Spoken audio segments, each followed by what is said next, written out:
नमस्कार, मैं हूं Amod Srivastava. Amazing thought, amazing message, amazing information की दिशा में आज एक कदम और आगे।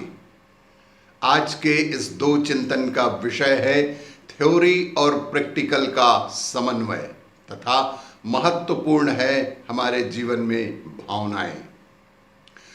आपको ये मेरा वीडियो अच्छा लगे तो लाइक करें, शेयर करें और लाल बटन दबाकर सब्सक्राइब अवश्य करें। साथ ही बेल आइकन दबाना बिल्कुल ना भूलें।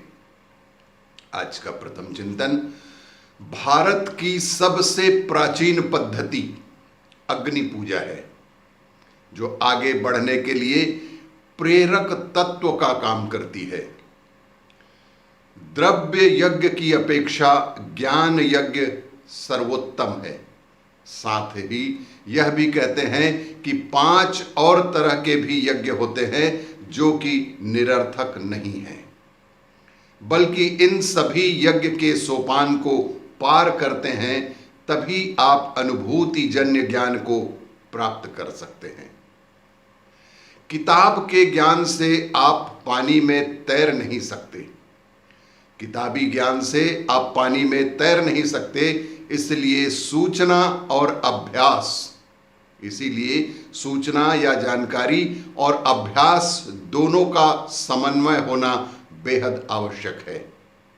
और आगे चलकर यह आपके चित्त पर अंकित होकर आपको उस कार्य को करने में सहजता प्रदान करता है।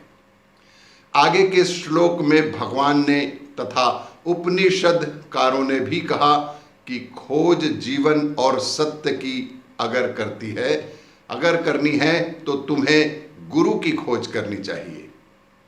उपनिषदकारों ने भी कहा कि खोज जीवन और सत्य की अगर करनी है तो तुम्हें गुरु की खोज करनी चाहिए और अपने को समिधा बताते हुए गुरु तत्व को अग्नि समझना चाहिए। अपने आप को समिधा समझें और गुरु को अग्नि समझना चाहिए। गुरु समस्त शास्त्र की जानकारी रखने वाला, ब्रह्मनिष्ठ ध्यान की जानकारी के साथ वह दूसरों को तत्व ज्ञान की जानकारी भी देने वाला होना चाहिए। इसके साथ ही समाज कल्याण के कार्यों में भी विभिन्न प्रकल्पों के माध्यम से मानव की करुण पुकार सुनने वाला हो।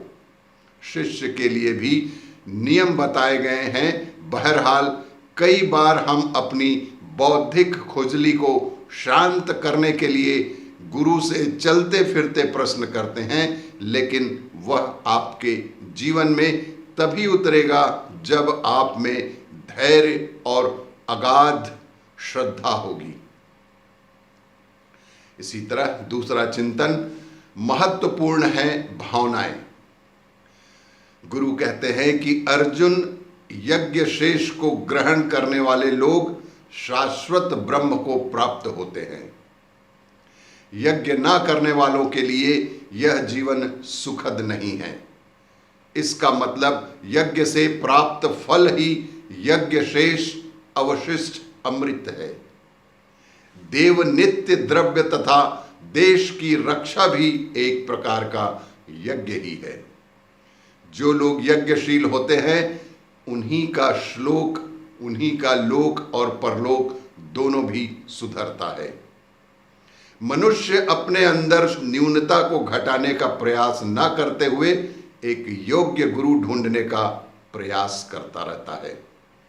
मनुष्य की बौद्धिक क्षमता उतनी महत्वपूर्ण नहीं है जितनी महत्वपूर्ण है उसकी भावना। जिन्होंने यज्ञ में अपने कल्मश को जलाकर अपने को पवित्र बना लिया है, उन्होंने अपने आहार और प्राण को भी नियंत्रित कर रखा है। यज्ञ के भी कई प्रकार होते हैं, जिसमें वेदी के प्रकार, मेखला, आहुति, पात्र सब अलग अलग तरह के होते हैं, परंतु शास्त्र विहित कर्मों को ही यज्ञ कहा गया है। वह जो आप तरह तरह की सेवा कर रहे हैं वह एक बहुत बड़ा यज्ञ है। सनातन व्यवस्था में कहा गया है कि यज्ञ वह है, आपके जीवन में जो पुण्य कर्म हुए हैं वही आपको परमात्मा की तरफ ले जाते हैं। यज्ञ में सबसे पहले त्याग, श्रद्धा, विश्वास की भावना होनी चाहिए। लेकिन कमाल की बात है, दुनिया में जो चीज जहां से गायब होती है वहीं मिलती भी है, परंतु विश्वास के साथ ऐसा नहीं है। अगर आपका जीवन किसी के काम आ जाए तभी वह एक सार्थक जीवन हो सकता है। इसलिए सदैव अपनी भावना को मधुर और मधुर ही रखें।